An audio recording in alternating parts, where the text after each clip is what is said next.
I emptied the bowl, and then this morning before I left the house, I looked at the candle and I said, I'm done. And I just blew out the candle and said, thank you, angel of life, for this gift of this companion, this character, this nuisance, this love in my life for all these years.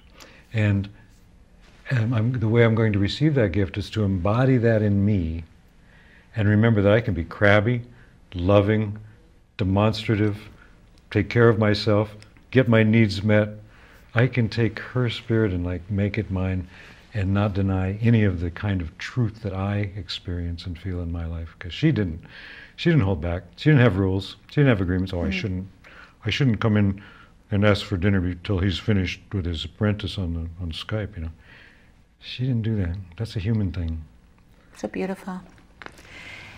Let's talk about the fundamentals of what is blocking people, that they're in their dream and they're lost in their dream.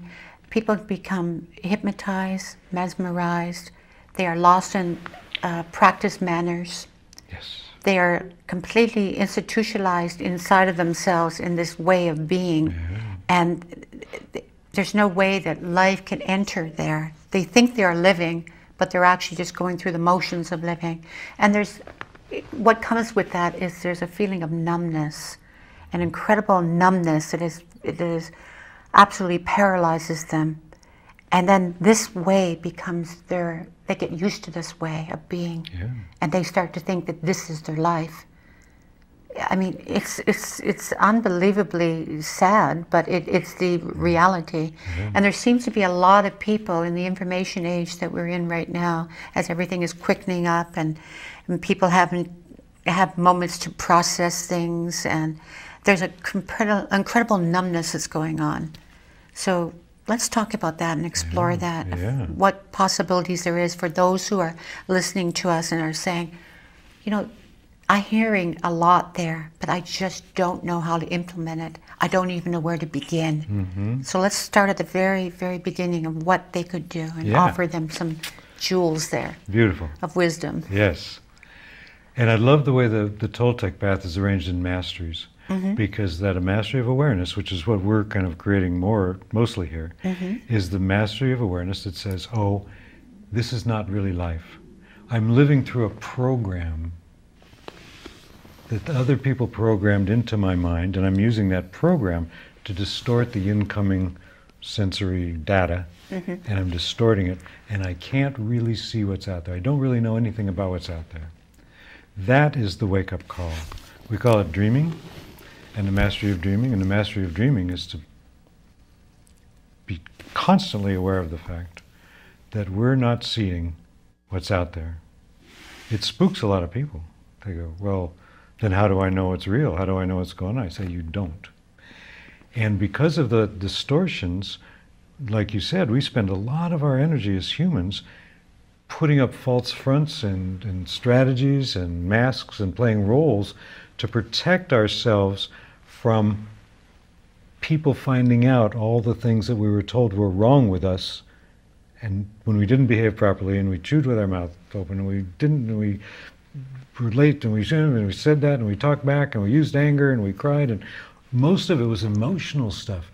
Most of what we got judged for and punished for was our emotions, our anger. It's not fair, you're mean, I hate you, Mom.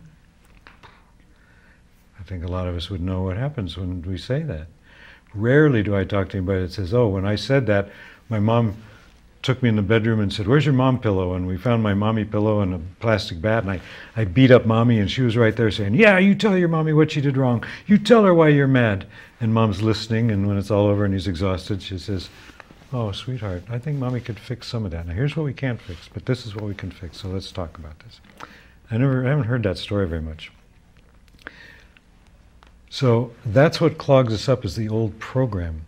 And all the rules about how to be good and get it right. And the family started it. And very often the parents have different standards and different dreams. Dad's real strict and Mom's real loose. Or, you know, Dad says you can't go to play with your friends. And Mom says, it's okay, go ahead. You know, it's okay. Well, how do I know what to do? How do I know how to get it right? Or how do I know to earn the approval from the outside? So the core issue here is, and you mentioned my conscious relationship work, which is my 5 agreements for the new relationship. I'll have to come back for that probably, but the first one, the first agreement in my conscious relationships, the new agreement, well, the old agreement is, when we're told that we have to be good and perform and get it right, get good grades, be quiet, hide, be funny, whatever it is, in order to get love, in order to get approval, safety, acceptance in our families, and then later with peers in school and God and, you know, all the way up to like Santa Claus, all of them. What we have to do is this whole list of standards we have to meet. And they're judged. We're judged according to those standards. And when we come into this world, we don't know about that. When we come into this world, we are love incarnate. We are that acceptance. We are that divinity. We have no knowledge, no rules, no expectations, no time, no names for anything.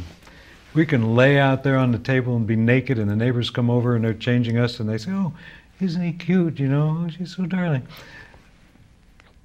Pretty soon they're saying, "Hey, don't go out of their house naked. You can't run around naked outside. That's bad. It's wrong. Get in here, swat, you know.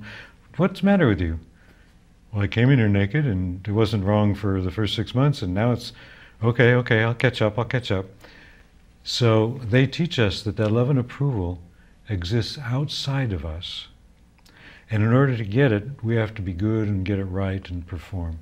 We came in as it, but they couldn't control us. They couldn't domesticate us. They couldn't make us behave unless we were afraid.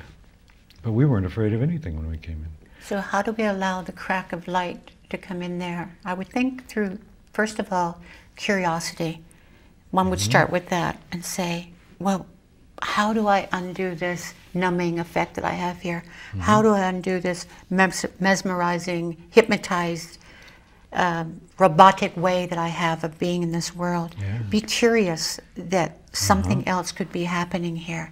And that can be offering a mere crack of light that can come into their life. And from there, what is possible next?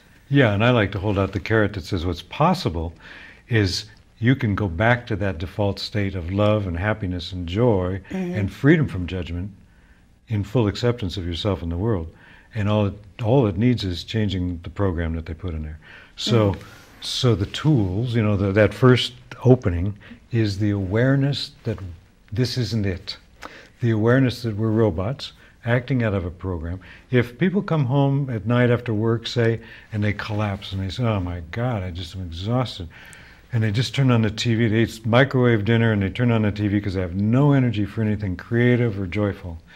Wake up, because the human has a tremendous amount of energy and a tremendous amount of vitality every day.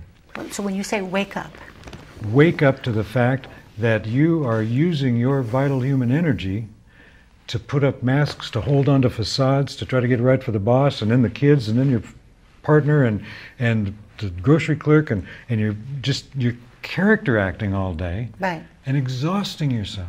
But in that wake up, there's no judgment to it. No. So let's define that and really emphasize what that wake up is. Yes. There's no judging that you have to do something, that you're bad for not doing it. It's just allowing yourself to bring attention into it, a softness, as you will. Yeah. And in that softness, bring in that curiosity, and there, things will begin to shift naturally in their own state of curiosity and openness. Yes. And the more awareness people can generate of telling themselves the truth, that I'm afraid. I go into the world and I'm afraid. I have anxiety. I was at a drugstore waiting for somebody to fill a prescription the other day, and I was looking at the shelves, and all the shelves I was standing looking at were filled with all these different medications for heartburn. Well, heartburn is like, to me, it's like anxiety riding up and causing indigestion and everything, because things can't move, it's not peaceful, it's not flowing, the stomach is like, ah! And that's because of the fear that everybody lives in. Everybody's going around saying, "I'm not afraid, I'm fine," yeah, but move back a little bit, would you? And I'm wearing my shades, and I'm wearing a mask, and if you get too close and you spend too much time looking at me, you're going to see through the hole in the mask, and you're going to see all the things I'm afraid of that the judge says about me that are bad and wrong. Right, that I've been hiding from everybody, and you're not supposed to be glimpsing at that. Exactly. Right. So I have to move you back. I have to distract you. I have to pontificate, or I have to be a victim, or I have to be a joker, or everybody's got a whole list of priority strategies for pushing people away, managing that intimacy that keeps people from seeing what their inner judge says. So the very first wake up is you're afraid. If you're afraid, own it, acknowledge it. Then you can say, what am I afraid of? And you'll find out that you're afraid because of the stories that are getting picked up in there, and it doesn't have anything to do with out there. Then you say, okay, if the stories are making me afraid, making me angry, making me feel hurt, I could change the stories. They weren't there when I started. Somebody else programmed them in there. Wait a minute, I could change the stories. And that's the mastery of transformation, you see. We wake up, and then we change, and then we're free in the mastery of intent to be the eagle, just looking down from the eagle's perspective and seeing the beauty and perfection of everything with no separation, no judgment, no good, bad, right, and wrong. And that's freedom. For a person who sees themselves as a loving, compassionate, sensitive, romantic person, and they're seeing the world around them that people are insensitive and they're not seeing who they are. They want to be seen. They want to be known of who they are. And people say to these people, well, maybe you should toughen up. You know, maybe you should get a thicker skin. You shouldn't be the way you are. So where is the truth in that? I mean, you can't change the world. You can change yourself. But I would think in saying toughen up is not the answer. I would say to stay who you are and to express yourself and from that way of being, and know that you can set your boundaries, know that you have express your needs. And on those levels, when you are heard and seen on that level, there's no conflict of inner conflict that can take place. But people are lost. They start to project outside of themselves and seeing the problem that's outside of themselves. It's the others. Right. So let's talk about that and see where we could go with that, and what you sense would actually, what advice you would give to others who are having this experience. Thank you. Yeah, great stuff. This is fun. Couple of directions with that. My experience is that as people become more loving and accepting of themselves, they become more loving and accepting of the world as it is. And they don't have that conflict. So if somebody's describing that conflict, oh, I'm peaceful, I'm spiritual, but everybody else is irritating, I'm going to say, you haven't by any chance created a spiritual bypass as one of the strategies to avoid being seen and known. The spiritual bypass these days is one of the trickiest strategies. If somebody's drinking all day, we can say, oh boy, you know, they got a strategy that's killing them. But if somebody says, I'm rising above my pain, I'm rising above my deficiencies, I'm rising above my fear, and I'm going to float about the world and love everybody and anoint everybody with my magic wand and remind them to wake up and love God, that can be very beautiful. But if it's a strategy to avoid feelings and hurt and pain, I call it the spiritual bypass. They're a judge, but instead of the black robes behind the bench, they've put on a white robe and they're floating 3 feet off the ground in a full lotus, but they're still judging themselves and each other and others. So the real question is, if I am actually in that spiritual loving place with myself, why can't I see the rest of the world that way? Because the rest of the world is just as beautiful as you are. Just as beautiful. It's all perfect. If I'm divine, it's divine. I don't get to be divine if it's not divine. I don't get to be perfect if it's not perfect. So, if I can't see the perfection there, I'm kidding myself if I'm seeing the perfection here. Exactly.